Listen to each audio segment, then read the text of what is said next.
Fast and Furious Supercharge is closing on March 10th, 2025 in Hollywood from the Studio Tram Tour. And to that, I'd say good riddance. And what I find especially funny in this is that they barely gave time for folks to, ride this one last time. Yeah, it's on the Studio Tour, and nobody goes on the Studio Tour for Fast and Furious, but still, at the same time, it's kind of douchey, just having March 10th, which is like which is like 2 weeks away, you know? Oh, I'm gonna be watching Daredevil by that time.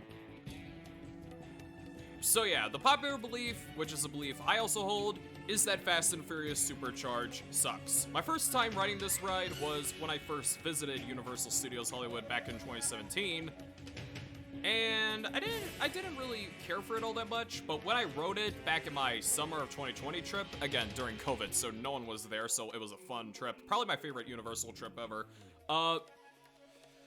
it was bad. It was boring, the acting was bad, the dialogue was bad. I'd say the only redeeming quality of the ride is, of course, the opening scenes, where they have like a physical truck rise up, as you saw on the screen earlier. But yeah, everything else, I know Reign of Kong, I think Reign of Kong would have been a lot better if they had like animatronic bugs on the spider pit scene instead of just screen bugs, but you know, that ride, it does a lot more with its giant screen, you know. Oh, like, it actually makes you feel like you're there. What this does is that it literally just makes you feel like you're standing there, all right? You're just sitting there. And then I rode it again when I visited Universal Hollywood in 2023 because I was doing a studio tour, not the Universal Studio Tour, but another studio tour. I rode it again, and I hated it. Yeah, so... And it's kind of expected because there's a new Fast and Furious roller coaster coming to Universal Studios Hollywood. If you bring it in Universal Studios Florida, all right? I already made a video speculating what could replace Rip Ride Rocket, and okay, if I'm going on a 50-50 bet that it's either gonna be Fast and Furious Orlando Drift. Sorry, I needed a burp. Or Ghostbusters. And I'm kind of betting my money on Ghostbusters because they keep prioritizing Ghostbusters throughout the park. But even if we do end up getting Ghostbusters instead of Fast and Furious Orlando Drift in that area, I really hope you don't bring Orlando Drift to the park at all. Alright, I'm not saying you can never bring it, but I'm saying, you know, I'm kind of burnt out on roller coasters. Like, I think a movie-themed park like Universal definitely does need to focus a lot on dark rides. And just replacing a bad Fast and Furious ride with another Fast and Furious ride that's a completely different ride system, it's just a little on the nose. But that's just my opinion, folks. More importantly, what's going to replace Fast and Furious Supercharge in Hollywood? Well, of course, it's going to be another segment on the studio tour. Could they bring back something from the very old days? Like, they could bring back the Avalanche, they could bring back the Ice Cave, they could bring back the Battlestar Galactica or the Star Trek segments, because I know those exist. Who knows? What do you guys think? Let me know in the comments below. Holy crap, Universal Kids has a website already? Let's check it out. Aw, hell nah, Coco Melon. Universal Kids in Frisco, Texas has announced all their lands. Now, I was originally against this park's existence because I'm like, really? An entire theme park for little kids? But then I had the realization in my head, if people like me view Universal as the park for older kids compared to Disney, then I think a standalone park for little kids would be an excellent solution, and we don't have to worry about thrill rides constantly being replaced by kiddie rides. Or, I'm not saying you can't have any more family-friendly attractions. The Amazing Adventures of Spider-Man is a ride all ages can enjoy, but what I'm saying is, you know, you don't have to worry about, you know, more stupid Illumination or stupid Minions, you know, stuff nobody cares about. You want more stuff themed around video games or the hottest new retro or action movie, you know, stuff like that. Alright, so first we have DreamWorks Shrunk. Every ogre-sized fun as you stomp, ride, laugh, and play in Shrunk Swamp themed playground built personally by Shrunk. DreamWorks Puss in Boots. It's a legendary day with Puss in Boots in Del Mar. As the kitty adoption drive is in full swing, with colorful decorations, sideshow games, fun rides, and festive food. Nickelodeon's SpongeBob SquarePants. It's Bikini Bottom's best day ever. Good reference, by the way. And SpongeBob and friends cannot wait to show you around their neighborhood under the sea.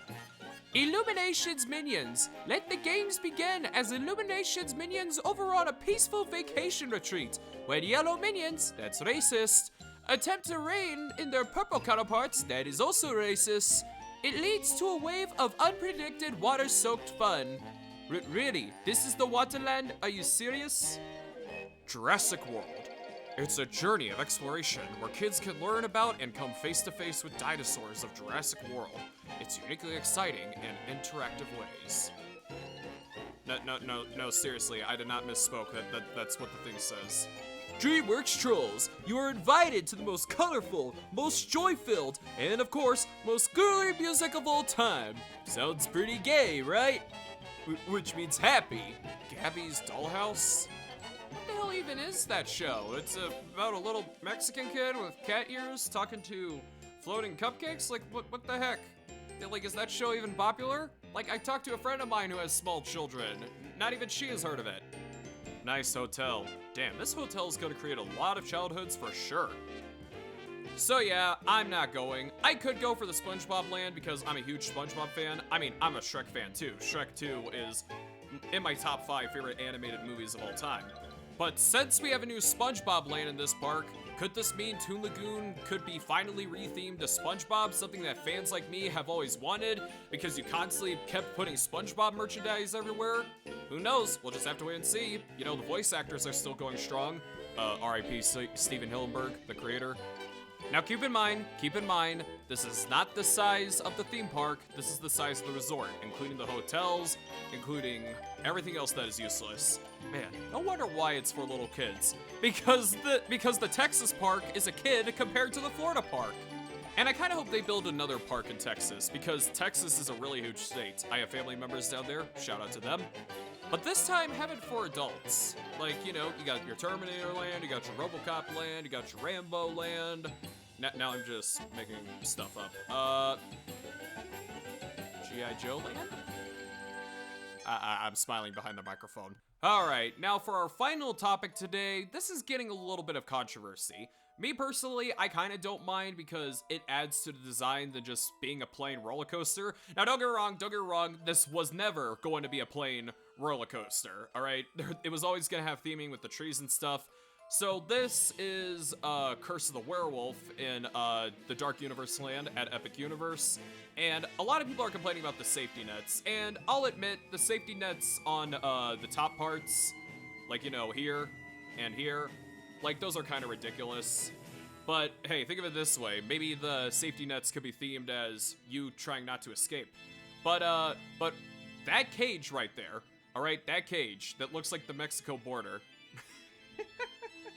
I need to get that out of my system. Is actually going to be used for projections. You know, so I kind of hope the safety nets have projections of their own. Like, we could see Lon Chaney Jr.'s face while we're riding. Maybe the nets are temporary, maybe they're not. Maybe both the nets and the border will include projections, because it's confirmed that the border is going to include projections. Who knows? We'll just have to wait and see. And well, looky what we have here. The pool is right behind the Monsters Unchained building. That's pretty cool. No, of course that doesn't mean that you're gonna enter the ride, although I wish that's what it means. Like, you're just gonna get the seats all wet when you're riding in your trunks. I mean, hey, at least you might dry off with the Phantom of the Opera's organ piano, but hey. Well, that's the end of the video, and I'll see you all later. Bye.